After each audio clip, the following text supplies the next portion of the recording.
Hello everyone, Social Coach Michael Knight here, and today we're going to be addressing a question that I got from a client asking how they can attract someone that they view as maybe being out of their league. Now, the first thing to recognize when it comes to dating is that leagues, they don't really exist. Now, someone may not be interested in dating you at all, and they may even view themselves as maybe being above you, but to, in your mind, think that there's some type of caste system where only people of certain leagues can date people in other leagues, none of that is going to be to your benefit, and it's better not to think about leagues at all. An attractive person doesn't wonder if another person is out of their league. They're instead more interested in finding if that person lives up to their own personal standards. In general, you attract what you are, and bring into your life only what you think you deserve. So if you think someone's out of your league, you most likely already lost before you even started. The solution is to work on becoming a more attractive person yourself, while also developing a sense of healthy entitlement. A healthy sense of entitlement being that you believe that there's no reason why you're not good enough.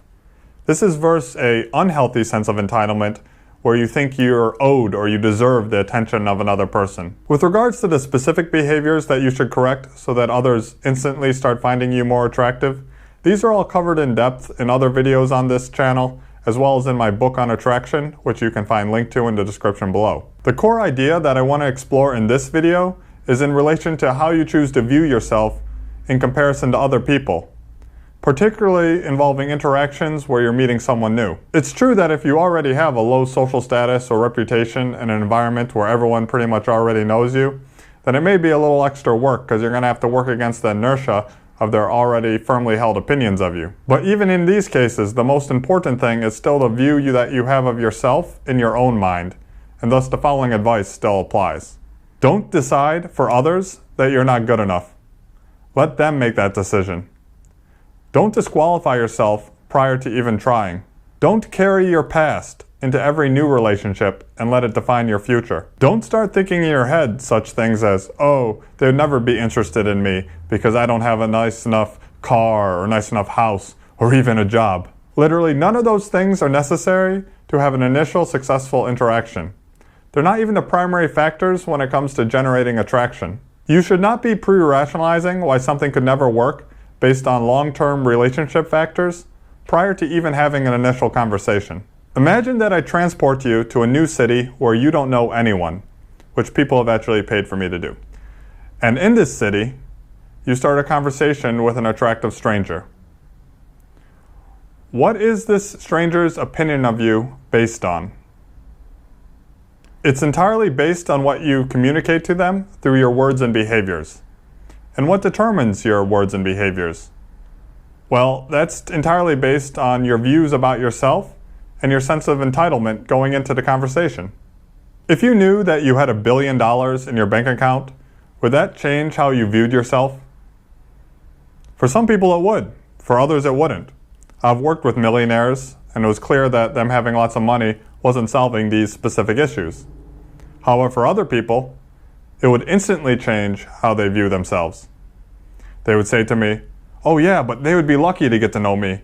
They'd be lucky to get to know a billionaire. To which I replied to them, yeah, but couldn't they also just be lucky to get to know you the way you are? With regards to having an initial enjoyable conversation from which a relationship could grow, having this hypothetical $1 billion in your bank account does nothing else but raise your sense of entitlement. A sense of entitlement and a sense of self-worth that you could have regardless of having the money. Every new interaction is actually presenting you with a blank slate where you could come off as being a cool, suave person. However, any lack of true core confidence is likely to bleed through any frontal veneer that you put on. For the lack of a better analogy, why couldn't you walk up all James Bond-like and sweep the person off their feet? For all they know, you could be James Bond. It's the lack of a sense of entitlement and a poor self-image that you bring with you into the interaction that makes it likely that you're going to botch it. And in all reality, it's more likely that you won't even try, due to the long list of reasons that you've come up with in your head about why you're not good enough.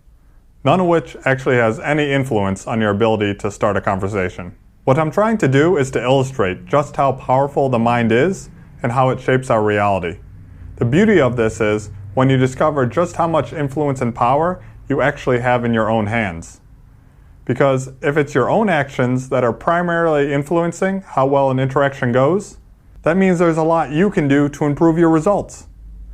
You should find this empowering, since it'll allow you to create the relationships that you always desired. Please do me a favor and like and subscribe if you enjoyed this content, since that would help me out a ton when it comes to growing this channel. Also consider becoming a Patreon subscriber, not only to support my work, but also to get access to my Enhanced EQ online video course, links to which can be found in the description below. That's all for today. Until next time, ciao.